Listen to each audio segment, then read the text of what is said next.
할렐루야. 하나님의 인도하심이 우리 모든 믿음의 가족들과 늘 함께 하시기를 축복합니다. 우리 홍강 공동체는 여호와의 제단을 보수하라는 하나님의 말씀을 따라 올 한 해 동안 제대로 된 신앙 회복과 예배 회복을 함께 이루고자 합니다. 이 회복은 결국 우리 각자의 삶으로 이어져서 우리 인생을 회복해야 할 것이며 우리 가정과 우리 공동체를 회복해야 할 것임을 믿습니다. 이렇게 하기 위해서는 우리가 반드시 하나씩 다시 바로잡아야 할 것들이 있습니다. 먼저 온전한 예배를 회복하기 위해서는 우리는 오직 주님만 바라보아야 합니다. 엉뚱한 곳을 바라보던 것을 이제 멈추고 우리 주님만을 바라볼 필요가 있습니다.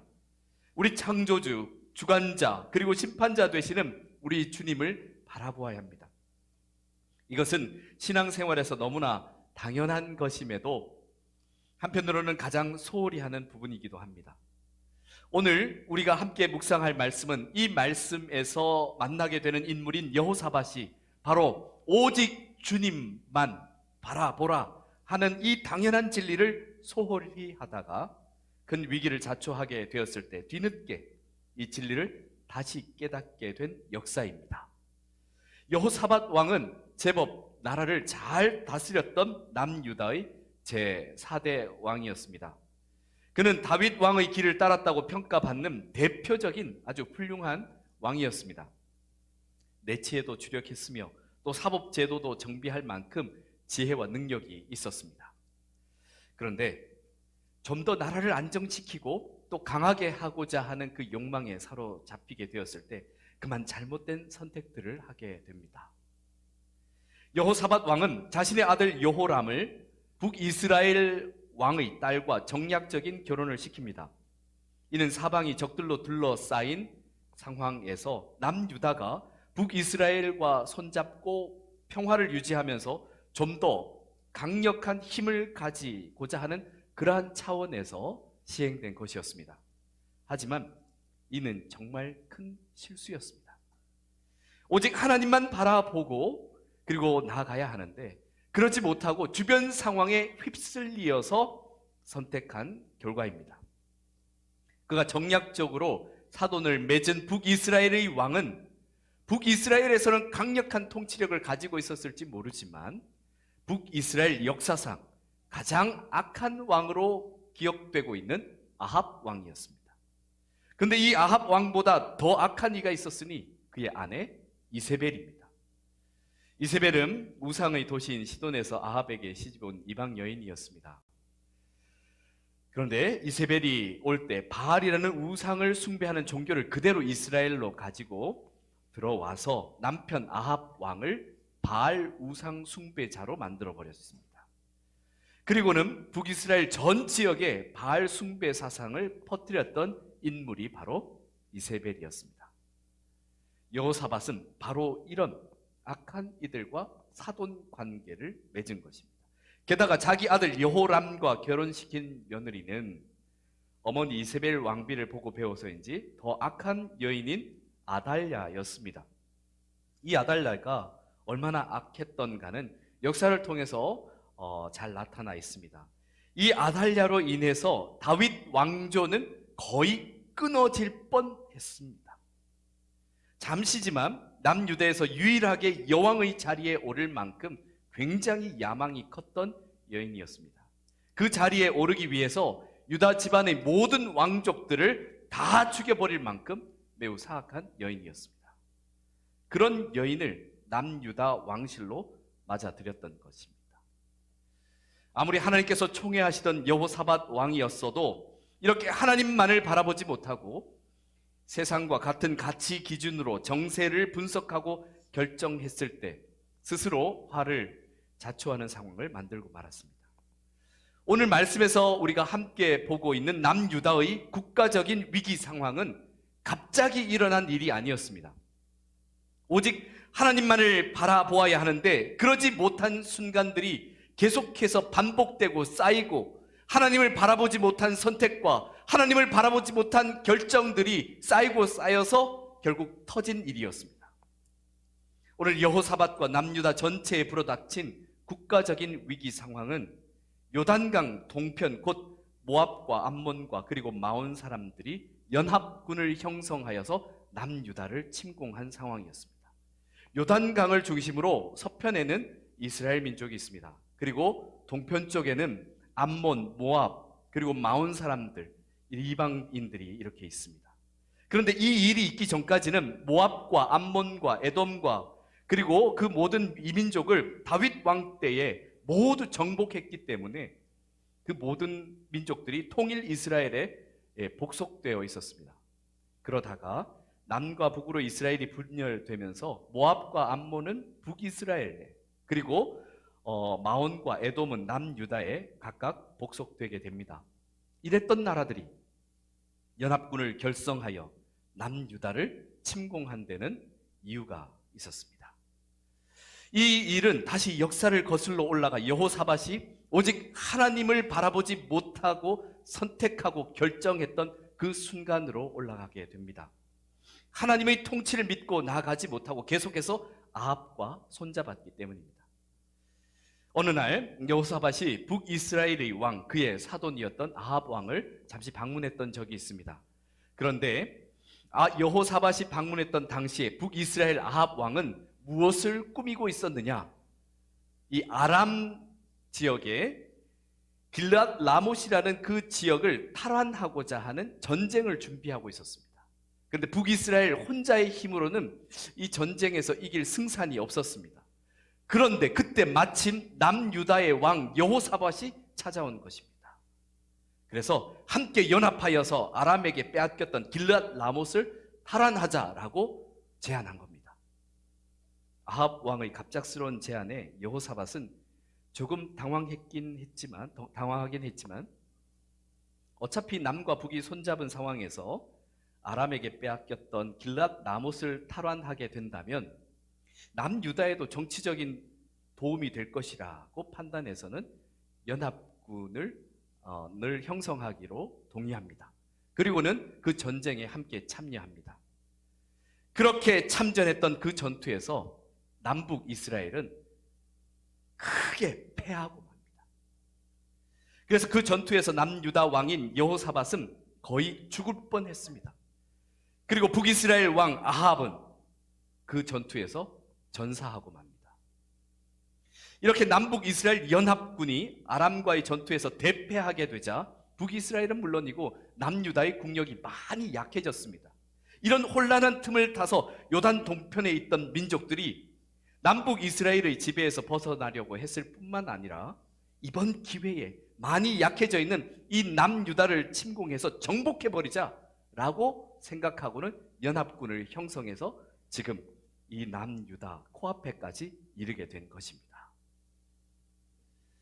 이러한 국가적인 위기 상황을 맞이한 그때, 그제서야 여호사밧은 깨달았습니다.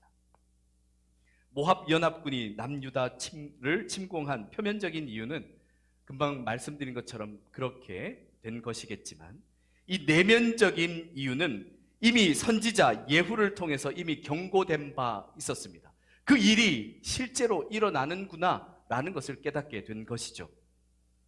하나님께만 집중하지 못하고 세상의 힘의 논리에 따라서 아합 왕과 동맹했던 것에 대해 하나님께서 지금 여호사밧 왕을 징계하시는구나 라는 것을 깨닫게 된 것입니다.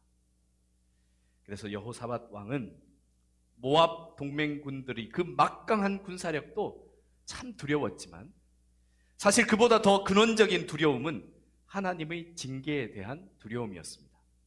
그래서 여호사밧은 이 위기 상황에서 무엇을 제일 먼저 했느냐? 전 국가적인 모든 민족, 우리 함께하는 모든 민족들은 금식하며 기도하라 하는 것을 선포하였습니다. 다시 여호와 하나님께 집중하며 간절히 기도하기 시작했습니다. 그렇습니다. 사랑하는 성도 여러분, 우리가 믿고 있는 신앙은 그저 신년에 덕담 정도 나누는 그런 종교가 아닙니다. 필요할 때 찾아와 빌고 가는 그런 종교가 아닙니다. 우리 신앙은 지금도 살아계시고 역사하시는 여호와 하나님을 믿는 것입니다. 그리고 그 하나님을 바라보며 하나님께 집중하는 삶을 사는 것입니다. 그런데 우리 삶이 그리 간단한 삶도 아니고, 우리가 항상 교회에서만 생활하는 것도 아니고, 세상 속에서 전쟁을 치르듯 살아도 버틸 수 있을지 없을지 모르는 상황에서 어떻게 하나님만을 바라보며 하나님께만 집중하는 삶을 살 수 있겠습니까? 자, 여기에서 하나님께서 이런 현실을 살아가는 우리에게 다시 말씀하십니다. 하나님만 바라보라. 왜 하나님만 바라보아야 하는지에 대한 이유를 오늘 성경 말씀을 통해서 우리에게 말씀하십니다. 그 첫 번째는 오직 주님만이 우리를 어떤 상황 속에서도 구원하실 수 있는 분이시기 때문입니다. 12절 말씀에 우리 하나님이여 그들을 징벌하지 아니하시나이까. 우리를 치러오는 이 큰 무리를 우리가 대적할 능력이 없고 어떻게 할 줄도 알지 못하옵고 오직 주만 바라보나이다 하고 간구하였을 때, 당시의 여호사밧과 남유다가 직면한 문제는 단순한 삶에서 겪는 간단한 신앙적인 문제가 아니었습니다. 그리고 결코 그저 교회 생활 가운데서 벌어지는 일도 아니었습니다. 국가적인 운명이 달린 문제였으며 정말 전쟁이었습니다. 그러한 상황에서 그 전쟁의 상황에만 매달리지 않고 하나님을 바라보며 하나님께 집중하고 간구하였을 때, 하나님께서는 여호사밧은 물론 그 전쟁에서 승리를 약속해 주셨습니다. 이런 이야기가 있습니다. 공부에는 공부의 신이 있고 직장에는 직장의 신이 있다고 합니다. 이 말은 세상에는 공부를 잘하기 위해서는 특별한 공부 방법이 있고, 직장에서 승진하고 잘 되려면 특별한 처세술과 방법을 따라야 한다는 이야기입니다. 물론 일부분은 일리가 있습니다. 하지만 그 말 전부가 진리는 아닙니다. 앞의 말을 다른 말로 하자면, 산에는 산신이 있고 물에는 용왕신이 있기 때문에 각 장소에 따라서 빌어야 할 대상이 다르다는 뜻과 같습니다. 즉 그때마다 바라보고 행동하는 것이 달라야 한다는 의미인데요, 과연 그렇습니까? 아닙니다. 산에 가건 물에 가건 학업의 자리에 있건 직장에 있건 가정에 있건 거기에 우리와 항상 함께 계시는 분은 오직 여호와 하나님이십니다. 그래서 우리는 교회에서뿐만 아니라 언제 어디에서든 여호와 하나님을 바라보며 여호와 하나님께 집중해야 합니다. 그래서 우리가 공부할 때도, 직장에서도, 가정에서도, 자녀를 양육할 때도, 그리고 결혼 문제에 있어서도 항상 성도로서 하나님의 뜻에 합당하게 그 뜻을 따라야 합니다. 여호사밧을 보십시오. 만일 여호사밧이 자녀의 결혼 문제와 그리고 그 국가적인 정세를 판단할 때 하나님의 신앙과 분리해서 생각하지 않고 하나님을 바라보며 결정했다면 정치적인 실익을 따져서 사악한 아합 왕과 이세벨과 그 손을 붙잡았겠습니까? 우리가 항상 주님을 바라보아야 하는 것은 주님을 위해서가 아닙니다. 어떤 상황에 놓일지 모르는 우리 자신을 위한 것이고, 어떤 문제에 빠질지 모르는 우리 가정과 자녀들 그리고 우리 공동체를 위한 것입니다. 왜입니까? 어떤 상황에서도 구원하실 수 있는 분은 오직 여호와 하나님 한 분밖에는 없기 때문입니다. 특별히 신앙의 첫 단추인 예배를 온전히 회복하고자 할 때는 우리 삶이 하나님 앞에 항상 있다는 것을 인식하는 영적인 각성이 필요합니다. 그래서 우리 삶을 온전히 하나님 보시기에 합당한 삶이 되기를 구하는 것이 바로 참된 예배의 시작입니다. 사랑하는 성도 여러분, 지금 어디를 보고 계십니까? 오직 구원은 여호와 하나님께 있음을 믿습니다. 이 믿음으로 승리하시길 축복합니다. 그리고 우리가 오직 주님만을 바라보아야 하는 두 번째 이유는 오직 주님만이 우리의 참된 주인이시기 때문입니다. 시편 123편 2절 말씀에 이런 말씀이 있습니다. 상전의 손을 바라보는 종들의 눈같이, 여주인의 손을 바라보는 여종의 눈같이 우리 눈이 여호와 우리 하나님을 바라보며 우리에게 은혜 베풀어 주시기를 기다리나이다. 아멘. 우리가 주님을 바라보아야 하는 이유와 그 자세를 가장 잘 설명해 주는 말씀입니다. 이 세상에는 가장 멋진 말처럼 들리지만 가장 거짓된 말이 있습니다. 내 삶의 주인은 나야, 나라는 말입니다. 과연 내 삶의 주인이 정말 자기 자신입니까? 여기에 계신 분 중에서 자신의 삶의 시작을 결정하시고 태어나신 분이 계십니까? 그리고 자신의 삶이 몇 날 몇 시에 마무리되겠다고 정해놓으신 분이 계십니까? 물론 이것은, 제가 얘기하는 것은 자연사로서 이 땅을 떠날 날과 시간을 정할 수 있는 분이 계시냐는 것을 묻는 것입니다. 이 외에도 다른 많은 것들을 얼마든지 질문해 볼 수 있겠지만 단 두 가지, 인생의 시작과 끝조차도 자기 뜻대로 할 수 없는데 어떻게 자기 자신이 자신의 인생의 주인이 될 수 있겠습니까? 이 말에 담긴 의미는 그저 자기 뜻대로 살고 싶다는 간절한 기대일 것입니다. 그러나 이것은 어리석은 기대이며 삶의 진리와는 엉뚱한 방향으로 나아가는 기대입니다. 사랑하는 성도 여러분, 우리 삶의 주인은 오직 여호와 하나님이십니다. 그래서 우리의 주인이신 하나님께서 그렇기 때문에 우리 삶을 책임지시고 우리를 구원해 주시는 것입니다. 15절 말씀에 여호와께서 이같이 너희에게 말씀하시기를 너희는 이 큰 무리로 말미암아 두려워하거나 놀라지 말라. 이 전쟁은 너희에게 속한 것이 아니요 하나님께 속한 것이니라. 아멘. 그래서 우리는 정말 우리 삶의 주인이신 하나님의 말씀을 따라서 아주 성실하게 행해야 합니다. 그렇게 행할 때 우리 주인이신 하나님께서 우리를 확실히 책임져 주실 것을 믿습니다. 그리고 더욱더 하나님의 말씀에 목숨 걸고 충성해야 할 종들이 있습니다. 그들은 목사, 전도사는 두말할 것도 없고 우리 주 예수 그리스도께서 머리 되신 교회를 섬기도록 세움받은 장로, 안수집사, 권사라는 항존직 직분자들입니다. 직분은 하나님께서 이 땅에 생명을 살리도록 세우신 교회 공동체에 충성하라고 주신 것입니다. 사람들에게 인정받았다는 표시로나 사회적 지위나 종교적 신분으로 주어진 것이 아닙니다.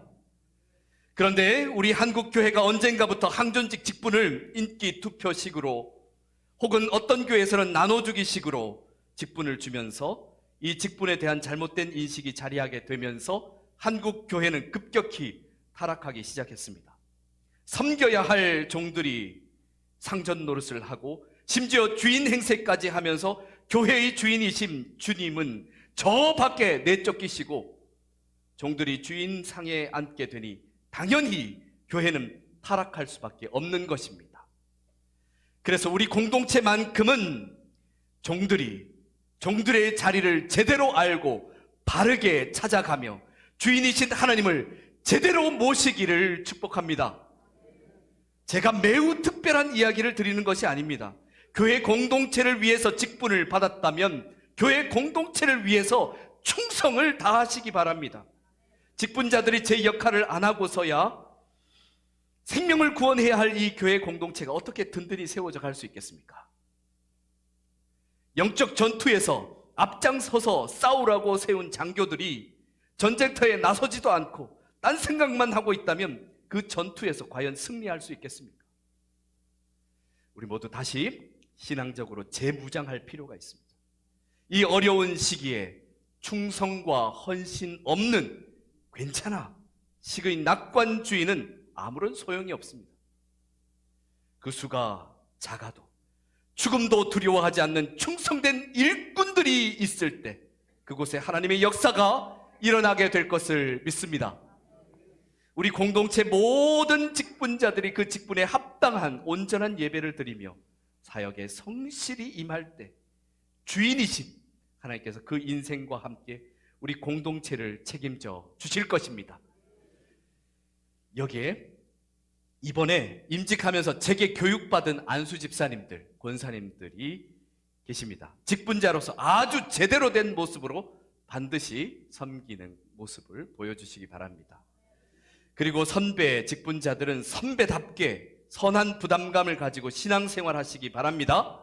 그래서 우리 공동체만큼은 교회의 직분에 대한 인식이 장로, 안수집사 권사는 주님께서 주신 몸된 교회를 위해 순교할 각오로 충성 봉사하는 자리이구나 하는 인식을 제대로 가질 수 있기를 간절히 바랍니다. 그리고 우리 주인이신 주님께서 이 시간 함께하는 우리 모든 성도님들에게 명령하십니다. 예배 생활을 바르게 하고 서로에게 아름다운 모범이 되라 하십니다. 말과 행동을 삼가하여 주인이신 하나님께 영광을 돌리라 하십니다. 기도 생활과 헌금 생활을 올바르게 하여 이 땅에서도 복을 누리라 하십니다. 오직 우리 주인이신 주님의 말씀을 따라 복된 생명의 길을 걸어가시길 축복합니다. 그리고 세 번째로 우리가 오직 주님만을 바라보아야 하는 이유는 오직 주님만이 영원한 진리이기 때문입니다.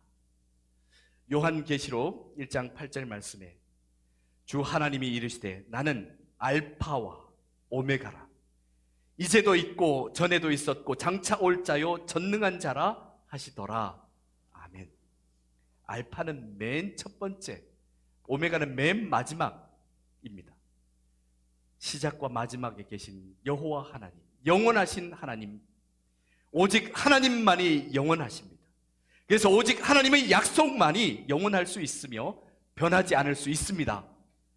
있다가 변하는 것은 진리가 아닙니다. 목숨을 다해 인생을 다해 세상에서 진리라고 생각하는 것을 따랐는데 시대가 지나고 세상이 바뀌면서 세상에서 진리라고 믿었던 것이 바뀌게 된다면 그때까지 한 모든 수고가 무슨 의미가 있겠습니까?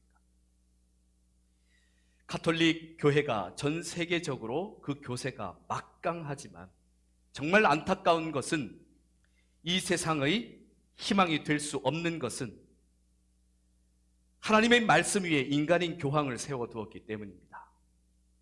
그리고 그 교황의 결정에 따라 어제까지 목숨 걸고 지켜야 했던 것들이 교황이 바뀌면서는 더 이상 지킬 필요가 없는 것들로 되어버리곤 합니다.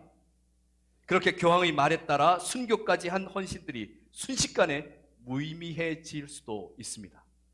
이런 일들의 반복은 마치 복음이 시대에 따라 변할 수도 있다는 착각을 불러일으킵니다.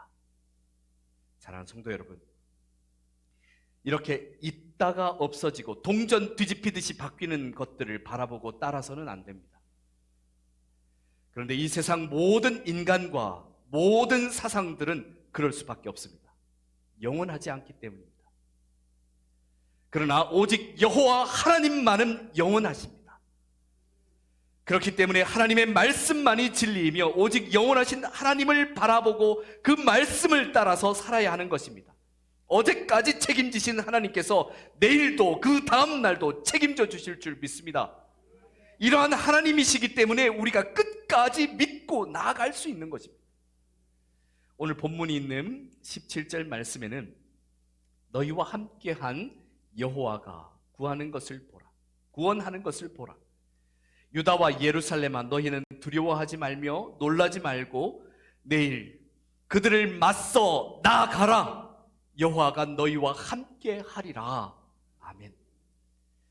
이렇게 여호사밧은 그동안의 모든 잘못을 회개하고 다시 하나님만을 바라보며 신앙을 회복하게 되었을 때 하나님께서 그 전쟁에서의 승리를 약속해 주셨습니다.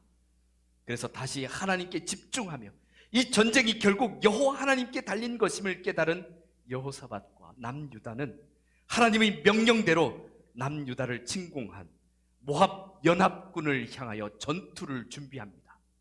그리고는 그 막강한 적들을 향해서 담대히 나아가라 하신 하나님의 말씀에 순종하여 정말 나아갔습니다. 그러면서 승전가를 부르기 시작합니다. 승전가는 어떤 것입니까? 전쟁에서 승리한 이후에 부르는 것이 승전가인데 먼저 승전가를 부르며 여호와 하나님을 찬양하며 나아가기 시작합니다. 그렇게 찬양하는 찬양대가 군대 앞에서 여호와를 찬송하며 모압 연합군과 맞서 싸우기 위해 나아간 드고와 들에서 놀라운 것을 발견하게 됩니다. 그들이 도착했을 때 이미 모압 연합군의 진에는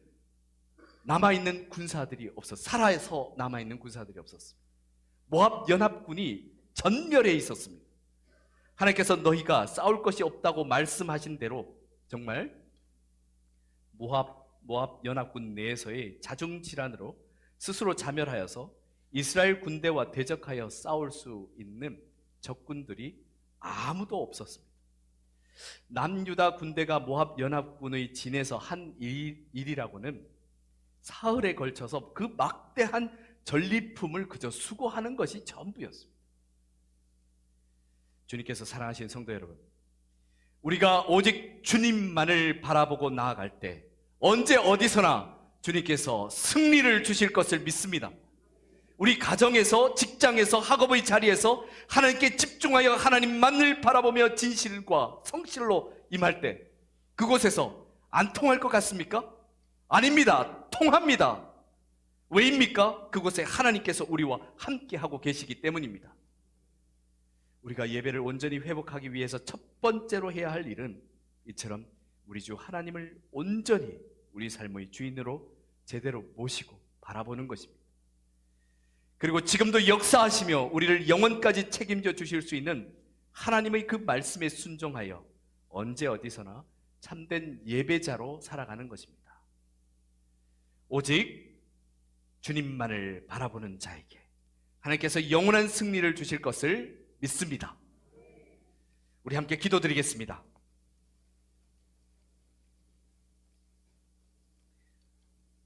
우리를 승리케 하시는 하나님, 언제 어디서나 오직 주님만을 바라보게 하옵소서. 우리 삶의 자리는 오직 주님만을 바라보기에는 그리 녹록지 않아 보입니다. 하지만 이 세상을 창조하시고 주관하시고 심판하시는 하나님께서 그 모든 문제와 상황을 넘어서서 우리를 구원하여 주실 것을 믿습니다. 그 믿음으로 그 용기를 가지고 다시 한번 주님을 바라보기를 원합니다. 우리가 비록 어리석어서 잠시 우리의 시선이 다른 곳을 향할지라도 우리에게 자비와 긍휼을 베풀어 주시사 다시 여호와 하나님을 바라보도록 성령님 도와주시옵소서. 올 한 해 동안 주님을 우리 인생의 참된 주인으로 제대로 모시고 진리의 말씀을 따라 영원한 승리를 얻게 하옵소서. 우리 주 예수 그리스도의 이름으로 기도드립니다. 아멘.